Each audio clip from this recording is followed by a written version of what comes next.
It may have been an enchanted place where once upon a time a mighty boulder towered above the treetops of the Kandel forest. This lofty landmark could be seen down in the plains of the Rhine Valley and guided many a wayfarer along the journey of the Elz Valley. And strangely enough, the Walpurgis night of 1981 became a date of destiny for the so-called Kandel Fells. With a deafening roar, it plunged into the valley below, leaving behind a scene of destruction. The stories and legends of the Black Forest describes this monolith as the devil's pulpit and a dance floor for diabolical creatures. The Kandel witches are said to have boisterously celebrated their fiendish orgies here.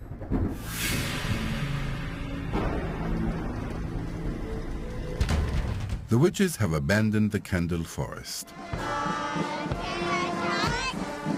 Nowadays, their descendants prefer to cavort around the yearly carnival celebrations on the Waldkirch marketplace. Here they can be sure to receive enthusiastic attention from hordes of normal mortals.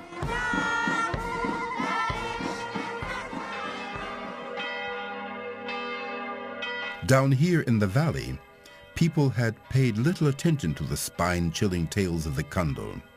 Instead, early on, they founded settlements and knew how to make their natural environment work for them.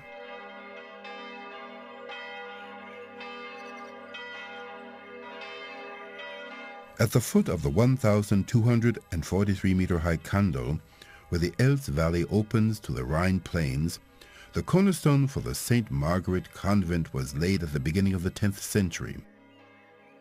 The abbey was the nucleus for the beginning of a village, and in the year 926, its name, Waldkirch, was mentioned for the first time in a document. Like many other cities in the area, the Waldkirch of the Middle Ages profited from the Black Forest silver deposits. Mining turned into a lucrative business.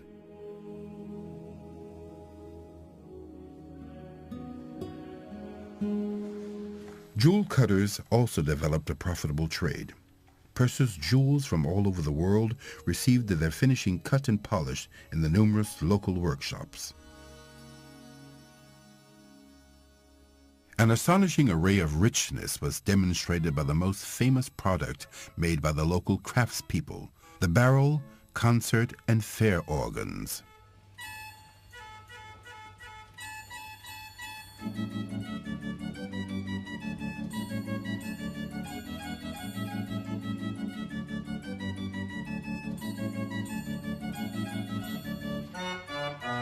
Organ construction in Waldkirch flowered at the end of the 19th century. The instruments which were finished here had such an excellent technical and tonal quality that they became top runners in the export market. If in Petersburg, New York, Melbourne, or Bombay, listeners could enjoy hearing Waldkirch organs all over the world.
Today, the city's history can be found in many places.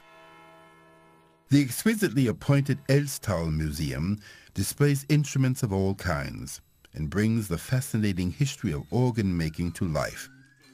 Here one can see craftsmanship at its best, and not only for experts or the nostalgic.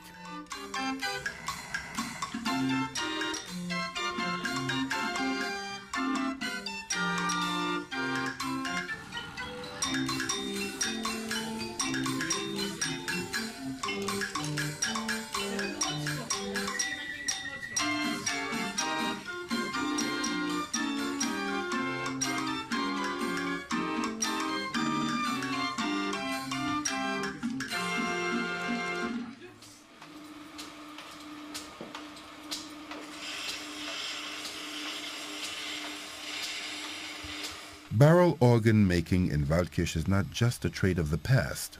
In numerous workshops, barrel organs as well as church organs are once again being finished and restored.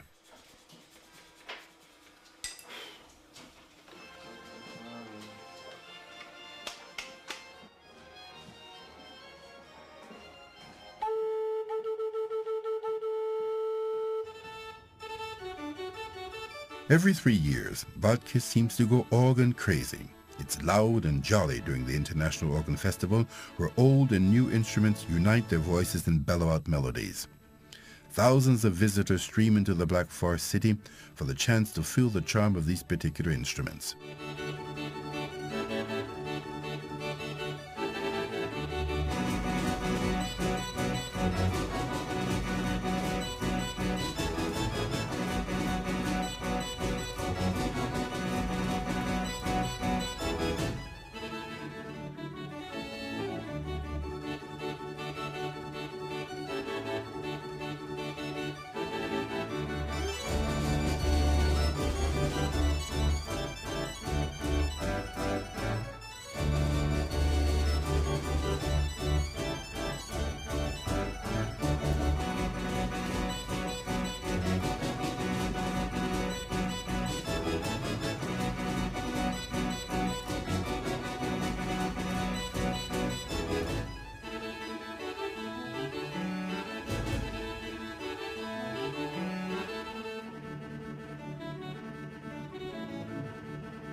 When the final notes of the organs fade away and the international public departs, tranquility returns.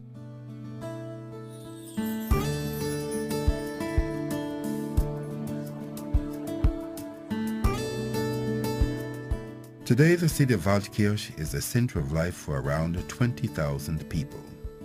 Being able to call this place home for many of them is a privilege. And in fact, being surrounded by a picturesque countryside near the borders to Switzerland and France, and the next-door neighbor to the Black Forest metropolis Freiburg, all add up to an excellent quality of life.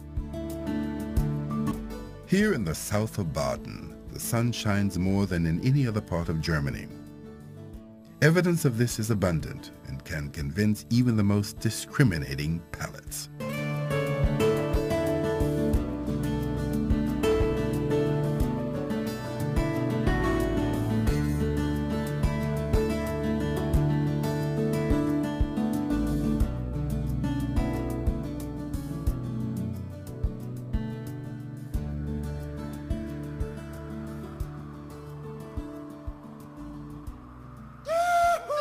And way up on top of the condo, albeit without dancing witches, it's possible to enjoy yourself these days during all 4 seasons. If for adventurers or connoisseurs, Waldkirch and its surroundings offer all sorts of possibilities for relaxing and spending leisure time.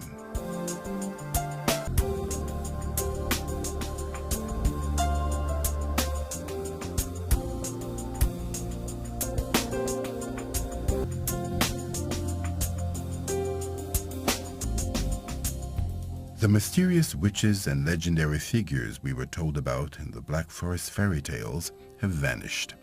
Nevertheless,